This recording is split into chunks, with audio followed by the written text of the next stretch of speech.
भगवते वासुदेवाय। ओम नमो भगवते वासुदेवाय।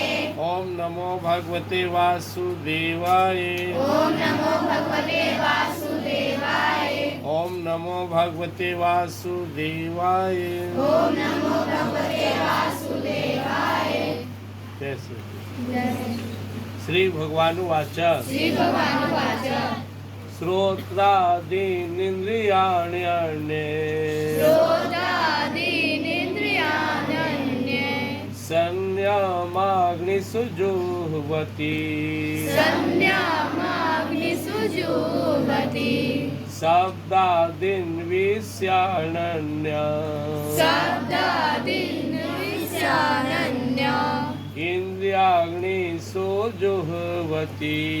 इन्द्रियाणीषु जुह्वति। श्रोत्रादीनिन्द्रियाणि अन्ये संयमाग्निषु जुह्वति। श्रोत्रादीनिन्द्रियाण्ये संयमाग्निषु जुह्वति। शब्दादीन् विषयानन्य इन्द्रियाग्निषु जुह्वति। शब्दादीन् विषयान्य इन्द्रियाणीषु जुह्वति। हम लोग यज्ञ का प्रकार सुन रहे हैं। आज श्रीमद् भगवद गीता जी अध्याय 4 का 26 श्लोक है। भगवान ने कहा जो मेरे लिए हर कर्म को निष्काम भाव से करता है, मेरी खुशी के लिए करता है, वो सब यज्ञ में गिना जाता है। फिर भगवान ने कहा जो संसार में हम लोग बहुत तरह के यज्ञ करते हैं, तो भगवान ने सर्वश्रेष्ठ यज्ञ किसे कहा? ब्रह्मार्पणम ब्रह्म हविर् ब्रह्माग्नि ब्रह्मणाहुतम ब्रह्मैवतेन गंतव्यम ब्रह्म कर्म समाधिना।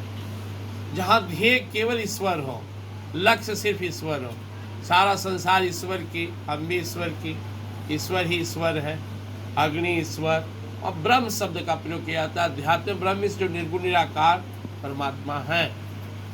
फिर भगवान दूसरे में बताए दैमे वा प्रियज्ञम यज्ञो वा जुह्वति।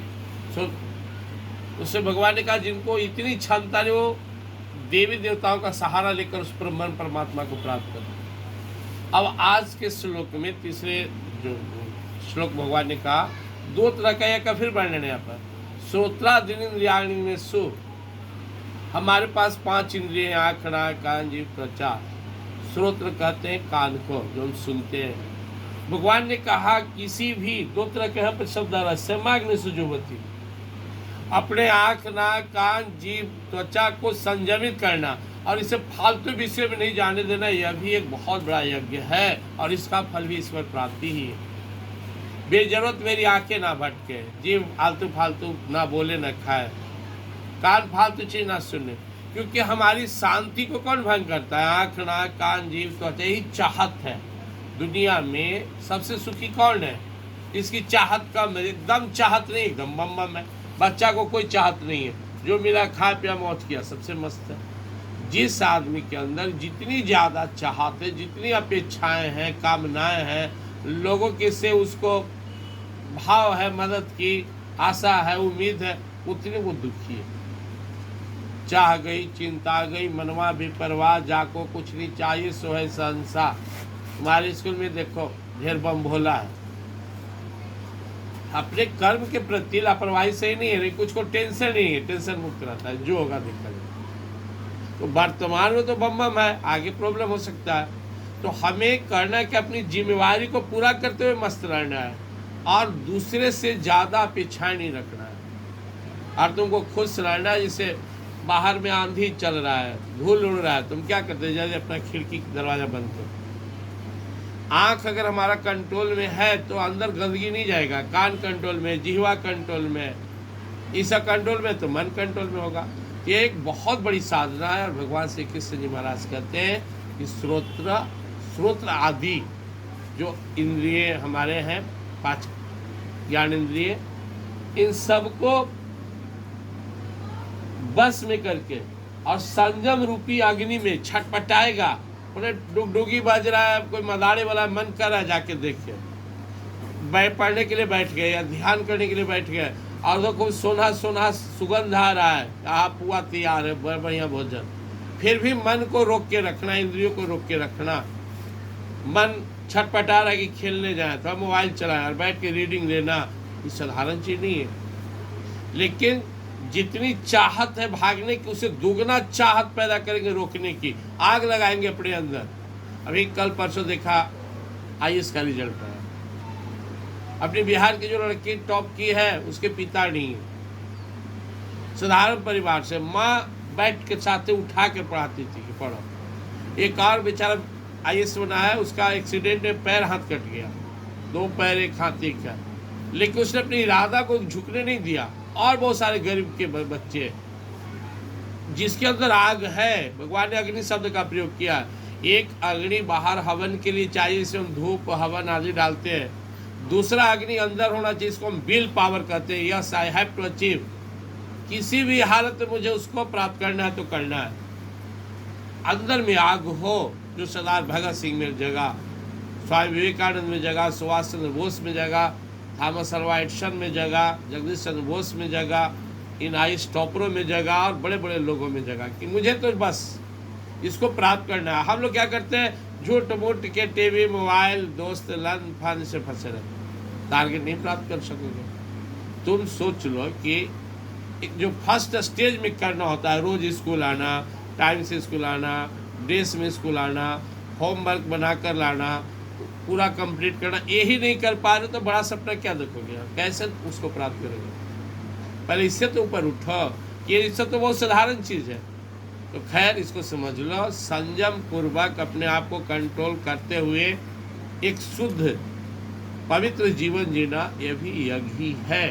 और दूसरा भगवान ने क्या कहा, शब्द आदिन विषयानंद इंद्रियाग्नि से जुगति। पहला ध्यान जो हमारी इंद्रिय है, इसको हम भटकने ही नहीं देंगे, एक प्रकार का है। दूसरा एक क्या है कि हमारे पास कुछ भी आए तो हमें समाप्त हो जाए, कोई कुछ ही बोल दे हमको उससे रिएक्शन नहीं होना है। कोई आकर बता दे कि तुमको गाली दे रहा था, आज छोड़ा हटाओ ना बात करते। कोई कहा जानते हो क्या हुआ उसके घर में, नहीं हमको नहीं जानना सुनना, हटाओ वो नहीं होना। तो हम उससे प्रभावित ना हो। अब चूंकि मैं बैठे हो, कहीं आवाज़ होगा तो शब्द आएगा, कोई गुजरेगा तो हम नजर आएगा, कोई चीज़ का धमक आएगा, लेकिन हमें प्रभावित नहीं होना है। तो पहले बार में हमारी इंद्रिय न जाए, पहला यज्ञ है। दूसरा, अगर कोई आ भी जाए हमारे पास तो हम उससे प्रभावित न हो। और भगवान इसे यज्ञ का रूप दिया, इंद्रियाग्नि से जुगति। ये इंद्रिय में तो आ गया, आँख देख तो कोई चीज़ को लिया लेकिन प्रभावित नहीं हुआ। पहली अवस्था क्या कि आँख मेरा जा ही नहीं। पहले तरह के योगी, इसके जो बहुत सारे योगी को देखोगे कि वो जीव मुँह बांधे हुए हैं, इधर छिप के बैठे हुए हैं। एक भगवत गीता का उपदेश सबके लिए, उन सन्यासी योगियों के लिए जो जाकर गुफा में बैठे हुए हैं, कोई जंगल पहाड़ में बैठे हुए, कि हमको नजर न पड़ जाए किसी चीज़ पर, हम देखवे नहीं करेंगे तो मेरा मन कैसे घबराएगा। तो वो भाग के चले गए, संसार छोड़कर कहीं छिप कर अपना साधना कर। दूसरा वो है जो संसार में है लेकिन प्रभावित नहीं होते हैं। तो यह इस श्रेणी में हम लोग हैं, हम लोग आ सकते हैं। संसार में है, सब चीज़ देख रहे हैं। वो एक शाकाहारी व्यक्ति है, गया बहुत बड़ा पार्टी है, रंग बिरंग के भोजन है, उसमें मांसाहार भी है, मुर्गी, अंडा, पक्षी और लोग क्या क्या खाता है, जानवर, लेकिन उसको कोई प्रभाव नहीं पड़ा उस पर, उधर उसका ध्यान ही नहीं गया। और एक व्यक्ति उसको देख के पागल हो गया। तो हम इस संसार में हैं, जिससे हमारे शरीर में सब इंद्रिय है, घर में सब चीज़ है, घर में पूजा रूम भी है, घर में बाथरूम भी है, घर में किचन भी है, लेकिन घर में रहने वाला तटस्थ रहता है। उसी तरह ही संसार में अच्छा बुरा सब चीज़ है। अच्छाई और सच्चाई को स्वीकार करना है और जो निगेटिव और बुरा चीज़ का त्याग करना है। सब संकल्प लो, हम अपने इंद्रियों को वश में करेंगे। भगवान ने दूसरा अध्याय पहले भी कहा है, राग द्वेष विक्रेस्तु विषयान आत्मसर्विद्धात्मा प्रसादम अधिगस्ति। जो अंदर में चाहत है या फिर नफरत है, दोनों का त्याग करके समभाव में रखकर अपने अंतरात्मा परमात्मा के साथ संबंध रखो, विश्वास रखो मैं श्रेणी आत्मा हूँ। जो आदमी जितना महान है उसका विचार, महानता क्या होती है हमारे विचार में, हमारी बुद्धि में। हमारा विचार बहुत बढ़िया तो अच्छे हैं, हम साधु संत का वेश भी बना ले और विचार ही ठीक नहीं है तो कौन काम था। वेशभूषा साधु और संत बनना रहे तो आदमी 2 मिनट में बन जाए, लेकिन यह कठिन मार्ग है, यह विचार से होता है। इसके विचार अच्छे हैं वही साधु संत है। इसने अपनी विचार अच्छा बनाना है, फालतू के देख ताक झांक, फालतू में इंटरेस्ट अनावश्यक इधर भटकाव रोक करके अपने मन इंद्रियों को संयमित करना, अपने कर्तव्य को करना और परमात्मा को स्मरण करना, यह बहुत बड़ा यज्ञ है। जय श्री